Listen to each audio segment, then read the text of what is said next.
ময়মনসিংহের ভালুকা উপজেলার ভরাডোবা ইউনিয়নের নারাঙ্গি গ্রামে জমি সংক্রান্ত বিরোধের জেরে উভয় পক্ষের মামলা ও মানববন্ধন অনুষ্ঠিত হয়েছে। গত 12 মে পুরুয়া স্প্রিং পলের সামনে ঘণ্টাব্যাপী মানববন্ধন করে তাইজউদ্দিন গং সহ স্থানীয় বাসিন্দারা। ইতিপূর্বে একই বিষয়কে কেন্দ্র করে আসাদুল গংরাও মানববন্ধন করেছে। এই বিষয়ে জানতে কথা হয় স্থানীয় বাসিন্দাদের সাথে। তারা জানান, এদের অত্যাচারে অতিষ্ঠ তারা। এছাড়া তাদের ব্যাপারে কোনো মন্তব্য করতে নারাজ। এ বিষয়ে জানতে আসাদুল গংয়ের সাক্ষাৎ পাওয়া যায়নি, তবে তাদের স্বজনদের সাথে কথা হয়। তারা জানান, পৈতৃক সম্পত্তির ভাগাভাগি নিয়েই এমন ঘটনার সূত্রপাত। যে আমরা আঙ্গর জায়গা হন মাপটাপ হয় নাই, আমার বাইরে জায়গা দেখতে হয়ে গেছে, আমার বাইরে দখল দেয় নাই। না দেওয়ার পরে যে আমার বাইরে তো আগে বুঝতো না, হনা তো বুঝে যে জায়গা দলিল টলিল লইয়া তুলছে, তারা জায়গা দখল দেয় নাই। 18 টন খাবারের গাড়ি এখান থেকে ঢুকা, এই জন্য আমি তাদেরকে বলছি এখান থেকে তোমরা গাড়ি নিও না, আমি বিচার চাই, সবার কাছে বিচার দিছি, তারা কোনো আমার বিচারের কোনো দেয় নাই। না দেওয়াতে আমারে এখন বর্তমানে আমার উল্টা মামলা দিছে এবং কয়দিন আগে আমার মারধর করছে। আমি 7 দিন হসপিটাল ভর্তি ছিলাম। অন্যদিকে তাজুলের পিতা আলহাজ আইয়ুব আলী সরকার জানান, তার রেকর্ডভুক্ত জমি দখলের পায়তারা করছে তারা। এমনকি তার ছেলে তাজউদ্দিনকে মাছ চাষের ফিশারিতে যেতে বাধা দেয়। এছাড়াও মৃত্যুর হুমকি দিচ্ছে অহরহ।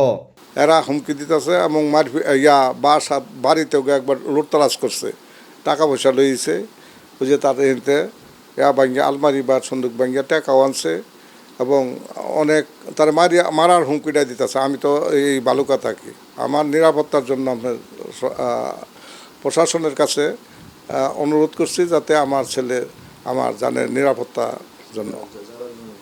এছাড়াও তাজউদ্দিনের মাতা ফেরদৌসী বেগমকে ভয় দেখায় ও লাঠিসোঁটা নিয়ে মারতে আসে, এমনটাই বলছিলেন তিনি। এটাকে পরে বুড়ি তুই আয় কুটনি বুড়ি দিছে বহা পরে তো হয়ে গেছে গা। পরে রাত্রেই তারা কেন ভর্তিছে, আমি সকালে গেছি গিয়া দেখি বাম হাত হিমেলেরও কাটা, একটা নাম বাবু আমার হেডা দেবরের ছেলে সেইটারও কাটা। আমি কী ব্যাপার বলি, তো ইসমাইলে করছে, তারে তুলে তুইতাম না। কালকে মানববন্ধ করা গেছে, ওই যে সেইলিনা নাসিমার বোন, তার বোনের ছেলে করে তোরে দেখবার আছে, আমরা হলো করতেই দিত না। বরাডুয়ায় পড়ছি, বরাডুয়াতে আবার বুধা কই আবাইয়া ওরা আবার নেহেন করছি। শুধু তাই নয়, তাজউদ্দিনের মামা শ্বশুর ইসমাইল হোসেনকে এর আগে ব্যাপক মারধর করা হয়, সেখান থেকে কোনোরূপে প্রাণে বেঁচে যান তিনি। এই বিষয়ে ইসমাইল হোসেন জানান, তারা এখন লাঠি সোজা লয়ে করতেছে, যেখানেই পাইবে আমার একবারে মাইরে হেলাইবে, জেতা রাখতো না। তারা বলতেছে যে আমরা কাম হয়ে রাখাম, গার্মেন্টসে চাকরি হয়ে রাখাম, একবারে মাইরিয়া খাইম, তারা জেতা রাখতাম না। তা আমার এখানে কী অপরাধটা? আমি তো তাকে জমি দখল হতেও যাই নাই, তাকে ঝগড়া বিবাদও নাই, কলঙ্কও নাই। কারণ আরেক বেড়ার কাগজ দেখতে গেলে আমরাও তো যে কেউ তো যাইতে পারে, একজনে বললে যে আমি কাগজটা বুঝি না, আমার একটু দেখাই দেন, যাইতে পারে। তা এরপরে হলে আমার আপন ভাগ্নি জামাই, আমি যাইতেই পারি স্বাভাবিক। এমন ঘটনার সুষ্ঠু তদন্ত করে দোষীদের বিচার দাবি করেন তাজউদ্দিন।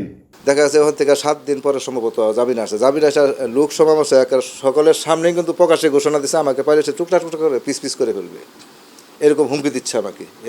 এখন আমি কিন্তু আসলেই বিভিন্ন ইয়াতে আমি ভুগতেছি আর কি। যেমন এই জন্য আমি সঠিক বিচার চাচ্ছি আইনিভাবে। আমি আমাদের এমপি মহোদয়ের কাছে ইতিমধ্যে আমি যাব, আমি মোটামুটি যে কাগজপত্রগুলো আছে এটা নিয়ে যাব এবং ওনার মাধ্যমে আমি ওসি সাহেবের মাধ্যমে আমি এটা সুষ্ঠু বিচার চাচ্ছি আর কি।